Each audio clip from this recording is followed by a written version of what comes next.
Hey guys, this is Lane with the Simple Passive Cash Flow Podcast. Please go to the website, sign up for the Hui Deal Pipeline Club. Today I have Gino Barbaro on the line. How's it going, Gino? I'm doing good, Lane. How are you? Good. So Gino is a father of six and he used to be a restaurant owner. And maybe we'll kind of talk a little bit about that. He is currently a partner at jakeandgino.com who do commercial real estate. They own a portfolio of 848 units valued at $50 million and above. And I'm betting that's probably an old figure, huh? I bet No, you that's actually actually accurate. accurate. Yeah, and what's going on? We're trying to close with 67 units this month, so let's hope that number goes up a little bit. Cool, cool. So yeah, let's get right into it. And the first question we usually ask here is how much simple passive cash flow are you making today and how are you doing it? Well, it's a good question. I mean, the last two properties we just added to the portfolio haven't started cash flowing. We just bought them in December. So December 2017, I hit, I think, around 30,000 a month for passive cash flow. That was from the owner draws from my property. I have a restaurant that's giving me income.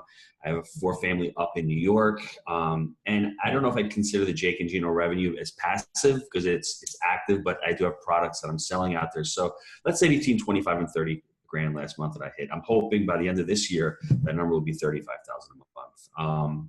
It's taken me 5 years since I started investing in real estate to get to that number. And the funny thing, Lane, it happens so quick. It takes so long. The first 3 or 4 years, you're fumbling around.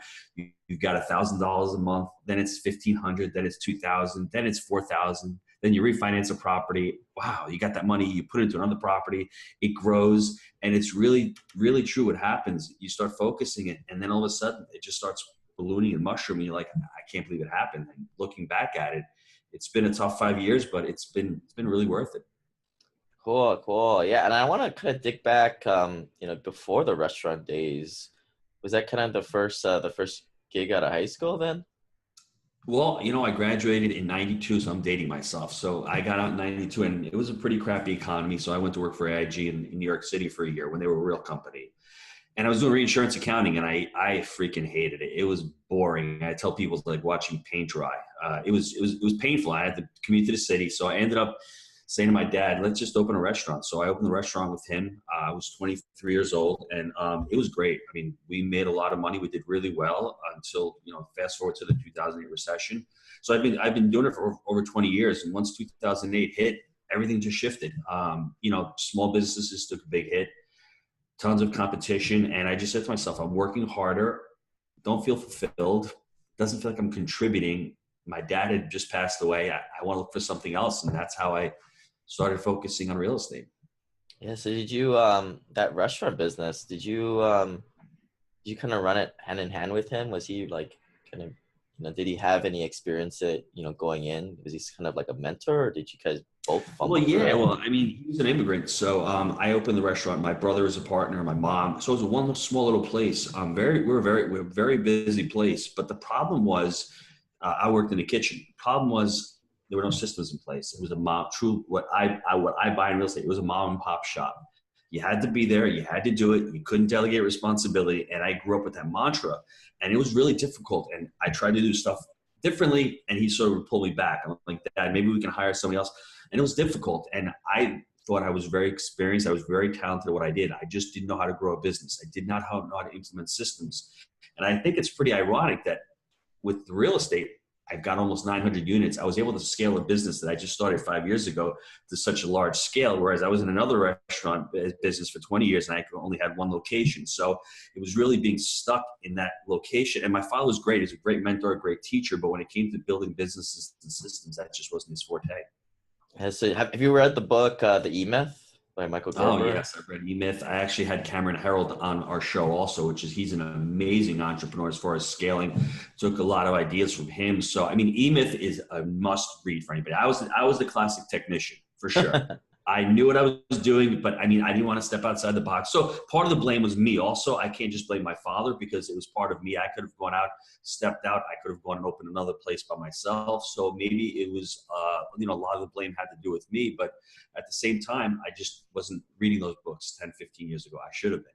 Right, right. And for you guys don't know, in that book, he describes three types of characters in any business, and you need all three. Not to say that any one is more valuable than the other, but there's the visionary, which is the entrepreneur, the person who kind of guides the ship. You need the second is the manager, and Gino kind of said he was the technician, the guy actually getting the stuff done. So you're That's the right. baker baking the bread, and but you didn't have the manager or the visionary in that That's business. right. It's funny that you say that. I wrote an article a couple months ago, and I think you need three people in the business. I broke it down even more. You need a connector. You need somebody who's massively networking. You need an executor, somebody who's like the integrator, who's going to get the job done. No ifs, ands, or buts. And you need the backbone. You need the person who's actually going to take care of the business, run the financials, run the back end of the operation. If you can have all three of those running in a business, you're going to do fantastic. We didn't have the connector in my dad's place in the restaurant. We didn't have somebody going out there trying to network, trying to get other locations. So guys, you can't do all three. Try to pick one or two that you're really good at, focus on those, and either hire out or partner up with somebody who does have that skill set. Right, right. I've always heard of the term finder, binders, and grinders. In a law firm, Mm-hmm. or even like I see a lot of these small engineering firms. You get the guys doing all the calculations, doing all the designs. Those are obviously the grinders. The guys in the middle, the binders, can sort of do both. They're kind of like NBA swingman. But the finders, they don't do anything. I mean, in fact, the grinders try and keep them out of the engineering draw room, and just like trying to keep them away and stop screwing stuff up.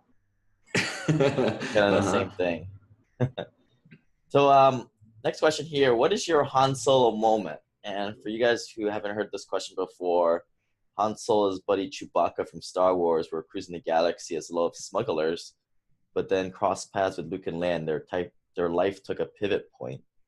Describe a time in your life where you met some sort of resistance that was a catalyst for the change to where you are today, Gina. Oh, well, I had many of them. I can point to two specifically in my restaurant business. First one was sitting in the kitchen. It's in July. Dishwasher doesn't show up. I'm sitting there, if you can see on YouTube, washing dishes, doing $10 an hour job, say to myself, this sucks. I just don't know what I'm doing here. I have more skill set than $10 an hour. I need to do something different. Brother walks in from a barbecue he's having fun, and I'm thinking to myself, I'm washing dishes here. The second one was I was in my restaurant in my shed, putting away, those to-go containers, putting the to-go containers away, straightening the shed out, doing $11 an hour work. And I'm on the phone with my partner, Jake. As you can see, I'm on a cell phone, and we're negotiating an $11 million deal, 281 units, owner financing. And I'm saying to myself, I'm doing $11 an hour work where I should be focusing on real estate full time. And that was my aha moment. I said to myself, it's either jump or it's either, what do you want to say? Get on the pot or go to the bathroom or get off. I had to do one or the other. And that was my moment to say to myself, I got to take this chance. I'm doing this menial work that doesn't bring me any joy, or I can take this big opportunity. And what happens if I felt that opportunity, I always have the skill set to go back to the restaurant. So those are my two big, I think, business, I guess, if you want to call them Han Solo moments. Those were it for me.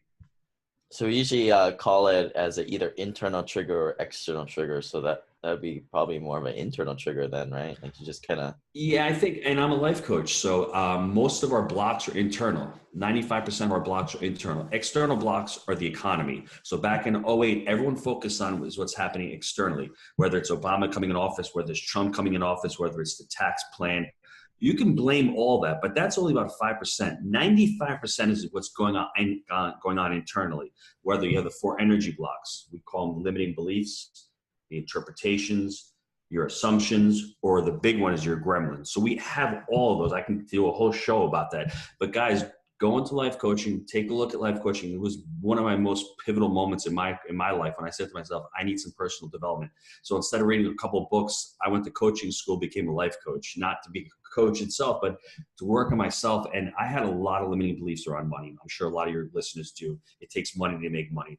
Biggest bunch of crap in the world. Money's scarce. There's $4 trillion a day going into the world economy as far as training hands. Money is not scarce.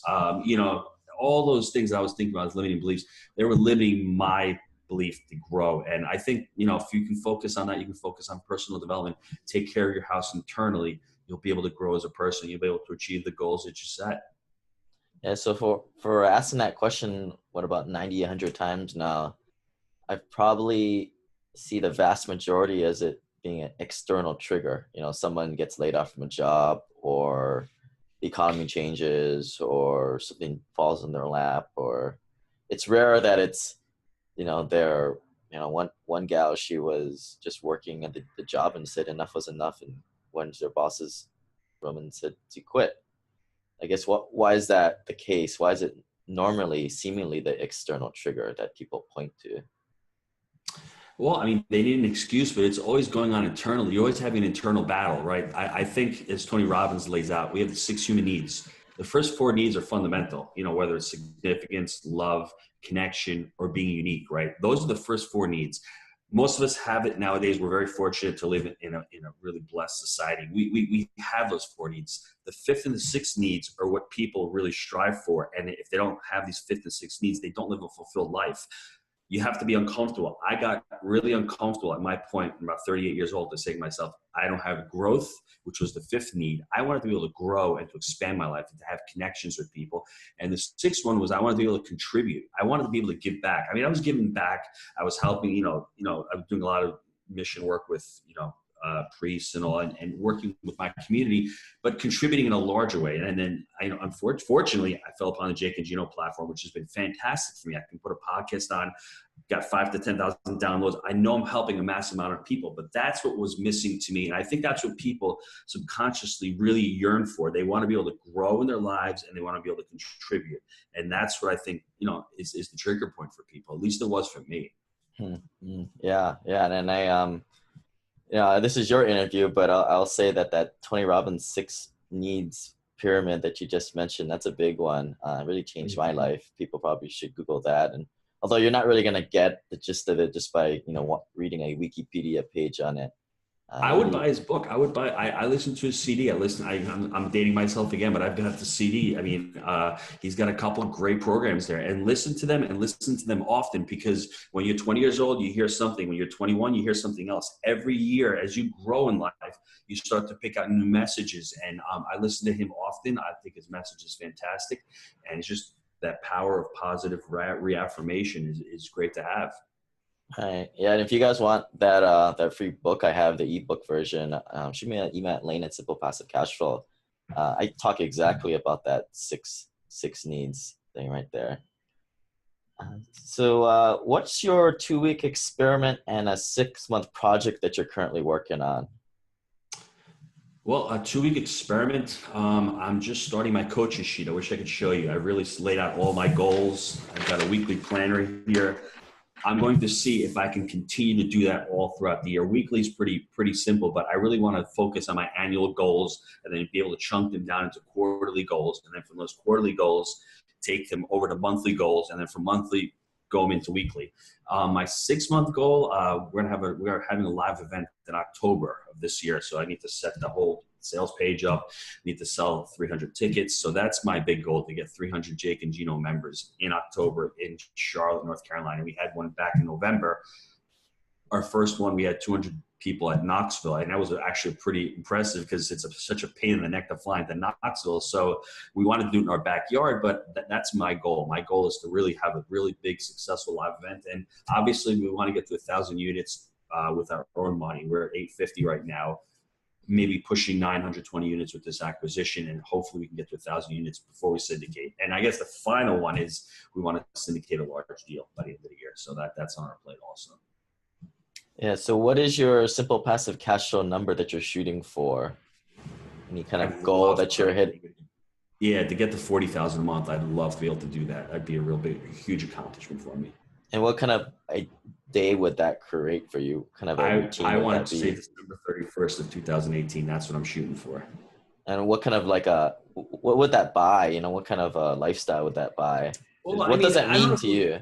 Yeah, I mean, to me right now, it's only a number. I've already become sort of, I would say, quote unquote, financially free. I moved down to St. Augustine, Florida 6 months ago from New York. So I relocated to warmer weather, thank God, because it's 6 degrees in New York and it's got 7 inches of snow today as we speak. I'm cold down here. I'm 48 degrees. So to me, I'll take 48 over 6. I wanted a lifestyle. That number, it just doesn't really represent as much as it used to me because I have all my expenses already paid for. Whatever's left over, it's great. Be able to use it with the family. I'm able to take vacations when I want to. I'm trying to think what else we buy. I mean, not much more. I mean, the fact that I've been blessed and I've been able to move down here, been able to relocate. It's just a continuation. And right now it's just basically it's basically an affirmation of what I'm doing. And money's not the cause, money's the result. As you make more money, your results are actually being shown. So money doesn't drive me anymore like it used to. When I was in the restaurant business, it was a job. I needed money to pay my expenses. It drove me. Now to be able to get onto a podcast with you and to share my story with other people and to actually sell educational products, it's not what money doesn't drive me. Helping people drives me. I think down the road and long term, that'll make me even more successful. So something that you recently thought about burning your cash on for time savings or improving the quality of life? Maybe we could do one like a business one and one maybe personal one that you've kind of. Can you repeat that question? I'm sorry, I didn't hear that. Something that you recently burned your cash on for time savings or improvement in quality of life. Oh, recently burned cash on for time savings. I mean, I can go down the list. I spent a lot of money last year. Moving down to New York was about 20 grand just to relocate. Disney for the year. Got passes there. I've already been there twice since I've been down here. Going back to New York for 3 weeks during the holidays. I mean, the list goes on. I mean, I've just been able to enjoy it, and I've been able to, plan my life. I always wanted to have my lifestyle, work for my business, not my business work for my lifestyle. And I've been able to figure that piece out. And once you're able to do that, and your life, sky's the limit with your life. Any kind of like a time saver, like a housekeeper, or any kind of thing that you're probably doing at second nature by now, but a lot of people just don't know. Yeah. Oh, actually, okay. I mean, I hired this personal assistant for 10 hours a week for Jake and Gino. So I'm doing that. And actually, I'm hiring a digital marketer for Jake and Gino. So I'm taking a lot of the load work off that, what you do when you're bootstrapping the first 18 months of creating a podcast, doing all that work. So those are two really big things. And obviously, we've got a pretty big house, so I need to have that coming over. So yeah, that virtual assistant's probably attainable for a lot of people, and especially if you're paying them like $4 or $5, $6 an hour. It's great. I mean, I'm paying her a decent amount of money, but it has been able for her to post every day, to become more, every single day something's coming out, to be able to actually, and honestly, they do a better job than what I do. They do a great job with the podcast. They edit videos. I don't want to sit in front of an Apple and edit videos. It's just not the bane of my existence. I'd rather, like I said, watch paint dry than do that. And that's not, where you should be focusing your energy as an entrepreneur. You should be spreading your message. You should be creating the content, and then having somebody help you disseminate that. But, when you first start out, in the first couple of years, you don't know if you're going to make a go of it. So you're trying to cut expenses. But once you see that light at the end of the tunnel, it's time to take that leap like I did in the shed. It's time to say, listen, time to settle down and take a chance. Yeah, so that 10 hours, is that, whether you use it or not, or get a connection? I've got plenty of work for her because we're creating a ton of content. So there is a lot of work for her to do. So if she doesn't hit 10 hours, I'm still going to give it to her because she's really worth it. She does some great work for us. All right. So something that you recently changed your mind on, because I've seen a lot of people who are sort of successful, yet they're the most stubborn at certain things when I talk to different folks. What's something in the last maybe like few months or maybe in last week that you've changed your mind on? Doesn't have to be big. Something big. I mean, let's talk about politics. I change my mind constantly about what the president's doing. One day I love him. One day I hate him. One day I love him. One day I hate him. Ultimately, I don't know. I'm just frustrated with what's going on with the country, with what direction we're going in. But fortunately, I stay away from that. I've been able to shut the TV off and not really focus on that. I think that'd be the answer to that question. And so this is kind of going out to the newer investors out there. They're coming in it probably in the, 7th, 8th, 9th inning of the game. Mm-hmm. In the seller's market. What would you be investing in, and someone who doesn't have a substantial level of cash flow be investing in, that doesn't have, 50 grand to go into a large syndication or have to do it themselves? This might sound a little cliche, but I think we all have to invest in ourselves. I think that's the very first thing that everybody has to do, is invest in yourself. The second thing is, if you're going to do real estate, invest in educating yourself in real estate. What type of real estate? Focus on a niche. If you're going to do multifamily, learn multifamily. If you're going to get into wholesaling, learn wholesaling. Really focus on one or two niches. And I think the third thing is, I mean, the cryptocurrency craze. Everyone's saying it's a bubble. It's a bubble. Blockchain is here. That is here. I am not educated on that, so I'm just focusing on real estate. But that is here for the future. And people who are afraid are calling it a bubble. But you guys better embrace it. You better embrace Litecoin and Bitcoin, because that's not going anywhere. So I would definitely put my energy towards that space.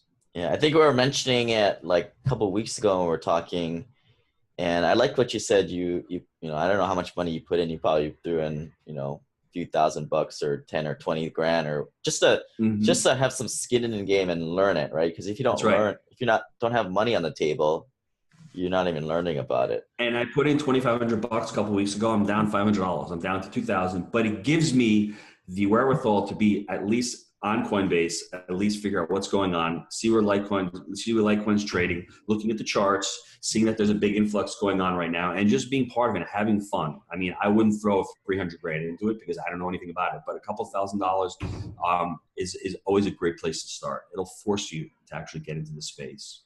So as someone with the real estate lens and, you know, definitely sees that working, what's your thoughts on the whole Bitcoin and blockchain technology?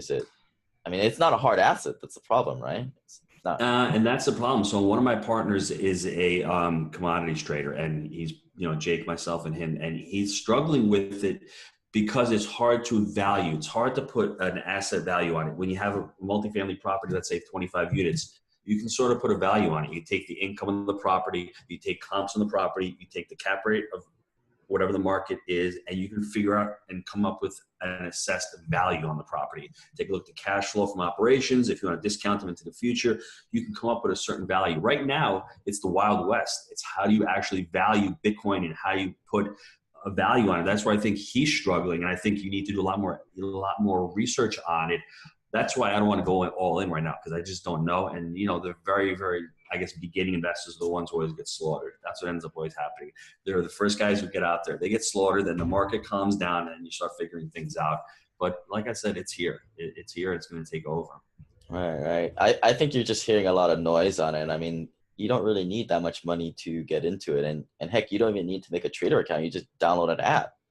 Yeah. So I think you're getting a lot of the quote unquote like taxi drivers, Uber drivers, the common guys getting into it. And that's just enough for me to get out at that point. I mean, that's why it's funny that they came real quick, right? It didn't take them that long for them to come. I mean, at least real estate, it took them years and years to get there. And that's the thing about real estate, which is really cool. You still need to have some education. There's still some type of barrier to entry. That's the huge problem. So if you talk about the 5 laws or the 5 commandments, I learned this with my mentor, NECST. One of them is barrier to entry. Barrier to entry for multifamily is a little bit more difficult. You need a little bit of capital. You need to know people. You need to be educated.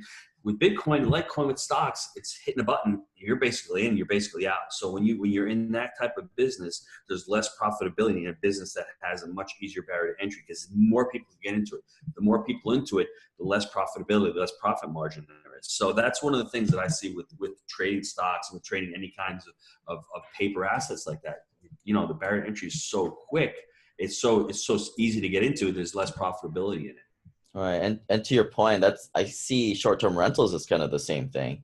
I mean, you hear everybody talking about, oh, they've got an extra room they want to rent out or extra place they're not using. I mean, that's the same thing. If everybody can start doing it, then it's a race to the bottom for everybody. That's right. I agree. And and what ends up happening with single family homes, you end up cutting the profit margin. The profit margin on that goes. That's why single family home flips, they only average 20 grand per flip, because there's so many people doing it and there's so much competition in that space.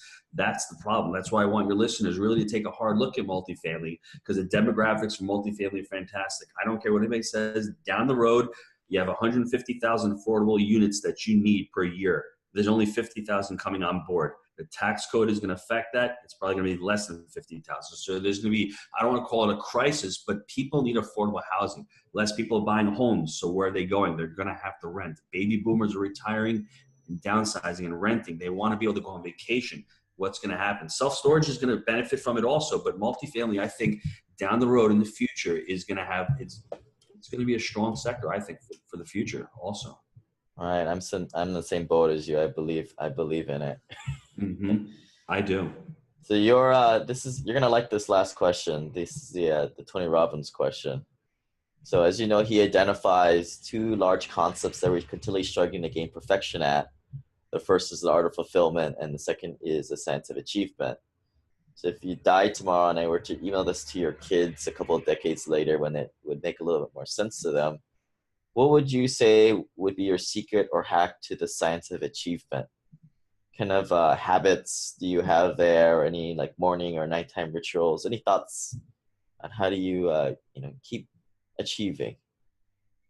Well, I think the average person who wants to be successful, I guess success is a thought. I mean, if you think you're successful, you're going to be successful. I'm always constantly trying to achieve a goal. My problem years ago was I felt unfulfilled when I achieved that goal because I was always looking to the next goal. So right now, in that weekly coaches sheet and on our platform, I'm always telling people to share your weekly successes. We don't share our weekly successes because people think it's bragging. But Lane, if you just bought a 50-unit property, I want to know about it because it's going to motivate me and it's going to inspire me and it's going to make me feel good. The endorphins are going to go on. So I want to hear other people's successes and I want to share successes with other people, not in a braggadocious way, but just in a way that will inspire them and maybe I'll be a role model to them. So I think success to me is getting up, spending time with my kids in the morning, working when I want to work, where I want to work, with whom I want to work is the most important thing because, the sum people of, the sum 5 people who you surround yourself with is who you're going to be, believe it or not. When I was stuck in the kitchen with the guys I don't want to be with, I was dragged down in that environment. When I met Jake, when I met my partner Mike, and when I'm with the Jake and Gino community, totally different thing. I'm in the office here in St. Augustine. I've got 3 other partners here. It's a fantastic place. So surrounding yourself with excellent people is just one way I want to be left with. And I just want to be left knowing that I've been a great dad to my kids and I've been a great role model. And I want them to look up to me and say, I want to be like dad when I get older. That's how I think I'll be successful. Right. Yeah, and then I'll point out in that, find the small wins that you're doing every day, whether it's just putting a bookmark in your computer of that co-star or that can't think or of that. Picking up the phone, calling a broker, picking up the phone, taking somebody out to lunch, writing an article. There's so many things we do throughout the day that we just say, you know what? And the thing is, just because you're great at something doesn't mean someone else isn't. That's a problem. We overlook our skill set and say that, yeah, but we just know how to do it. A lot of people can't do something that you can do or I can't do. So don't discount your successes or your skill set. That's one thing that we always tend to do. All right. And what is your secret or hack to the art of fulfillment? How do you give back? How do I give back? I mean, I've created a private Facebook group for our community, giving back, always answering questions. I was a life coach, so I've been doing a lot of coaching with people on the phone. I do a lot of work with Franciscan friars of the Renewal. They're Catholic brothers and friars, give back to them. Down here, I'm looking actually to do more discernment, more work down here in St. Augustine. I just moved a few months ago, so I'm trying to get plugged into the community down here. But it's basically trying to help people through the podcast and through our platform and getting on Bigger Pockets every morning and trying to give a little bit of advice to people and just trying to be positive and trying to show people that you don't have to be a loudmouth like a lot of these gurus out there, and you can be a normal person and you can have a family and you can do it and have a great time and help people through the process. You mentioned before that, you're always doing one thing and you're always thinking about the next thing after that. Any tips to kind of keep things in perspective and kind of keep you at the, what the task at hand or the moment that you're at? It's funny. If you find that secret out, let me know because my mind is constantly racing. That's one of my weaknesses. I'm always thinking about the next step. What I'm trying to practice this year is trying to be present in the moment. When you're in a business meeting, think about the business meeting. When you're with your family, think about your family. When you're doing work, think about your work. I'm trying to really carve out my day and trying to focus on what the task is at hand. If I'm doing a podcast with you, my focus is totally on this show. When I'm home with my kids, I don't want to think about the show. I want to think about them. So it's really being present and really putting yourself in that situation, saying, I'm here. Let me deal with the situation now. I can't control what happens, today or tomorrow. Let me control what happens in this moment. Well said. Well said. Well, Gina, anything we missed? Want to get your contact information out there to people get a hold of you? Sure. The website is jakeandgino.com. We're on Facebook, Jake and Gino, LinkedIn, hit me up at Gino Barbaro. I'd love to connect with you. We're on Twitter. We're on Instagram. We're out there. So if you ever have any questions, you can email me at gino@jakeandgino.com.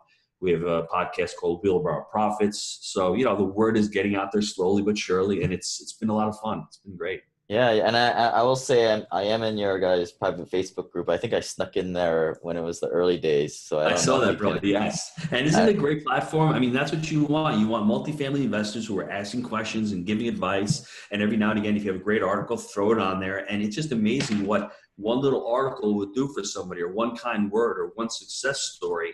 And that's what you want. You want people to stay motivated and stay engaged. And if they can stay motivated and stay engaged, they're more likely to achieve their goals. Yeah, and I really like the group, and I think you guys do a good job of curating it. I think these Facebook groups can kind of go awry and become either pitch fest or just Yes. too large. Yeah, it's good size, good mix. People are very very engaged in giving information, not a lot of scarcity in there, which I like. Thanks. And which is great. And that's what you want. I mean, I'll leave you with this last tip. I think in life, we all have to niche it down and focus on what we want to do. That's not a Facebook group for Bitcoin, right? It's really for multifamily. So the majority of the content in there is multifamily, or it's for motivational. I don't have that many fix and flip guys, although if they want to bring in an article about how to send a direct mail piece, that does relate to multifamily. So, hey, bring that on. But I'm not really going to be talking about, what is a 2-bedroom, 1-bath sell for in Seattle? That's just not what we talk about. So, and you want to keep your users engaged and really give them the value there. All right. Well, thanks for coming on, Gino. If you guys want to set up a free call with me, go to the website, simplepassivecashflow.com. Lane at simplepassivecashflow is my email. Always looking to connect with you guys. We'll see you guys next time. Bye. Thanks, Lane. Bye.